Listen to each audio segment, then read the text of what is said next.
आमिर अहमद खान साहब, 2 दहाइयों से जारी हैं ये एमनेस्टी स्कीमें, रंग बरंगी निकाली जाती हैं जब भी कोई हुकूमतें बदलती हैं। विद होल्डिंग टैक्स है, नॉन फाइलर में दुनिया में फाइलर और नॉन फाइलर नहीं होगा। हर शख्स को रजिस्टर होना है तो वो फाइल हो गया, कहीं ना कहीं मौजूद है अपने एनटीएन के साथ।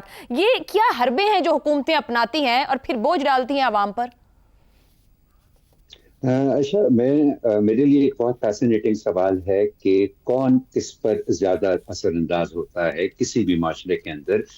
क्या सियासत मईशत के ऊपर ज्यादा असरअंदाज होती है या मईशत सियासत के ऊपर असरअंदाज होती है? इसका ऑब्वियसली कोई क्लियर आंसर नहीं है।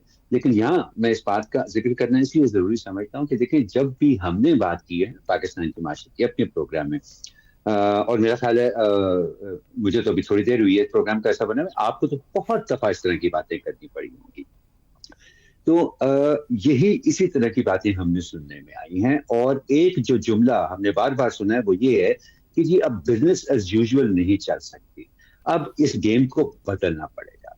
ना सवाल ये पैदा होता है अच्छा कि ये गेम चेंजर कौन हो सकता है? देखिए, दो ही तरह से आप गेम को बदल सकते हैं।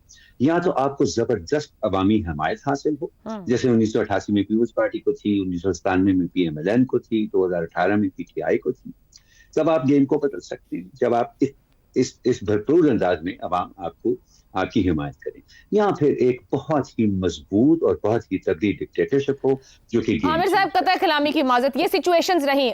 पीपल्स पार्टी और नून लीग ने तो शायद टैक्स रिफॉर्म से बड़े वादे ना किए। इमरान खान साहब ने तो बहुत सी आइडियलिस्टिक बातें की 2018 में, और जब आप खुद कह रहे हैं कि वो एक स्ट्रांग पोजीशन के साथ मौजूद थे, वो नहीं कर सके, टैक्स रिफॉर्म्स नहीं कर सके, और भी बहुत ही।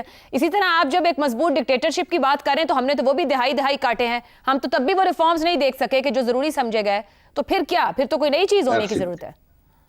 तो यही इसी बात के ऊपर मैं आ रहा था ना। अच्छा, तो ये सवाल बजट और टैक्स कलेक्शन या टैक्स की मशीनरी का नहीं है। फॉर एग्जांपल, मैं बहुत सारे फाइनेंस सेक्रेटरीज का आपको हवाला दे सकता हूँ जिनसे रिटायरमेंट के बाद अगर उनसे बात करें तो वो कहते हैं कि तकरीबन हर साल एक दफा बजट बनाने से पहले ये बहस जरूर होती है कैबिनेट में कि अगर एफबीआर को खत्म कर दिया जाए तो शायद टैक्स कलेक्शन जो है वो उससे बेहतर हो सके।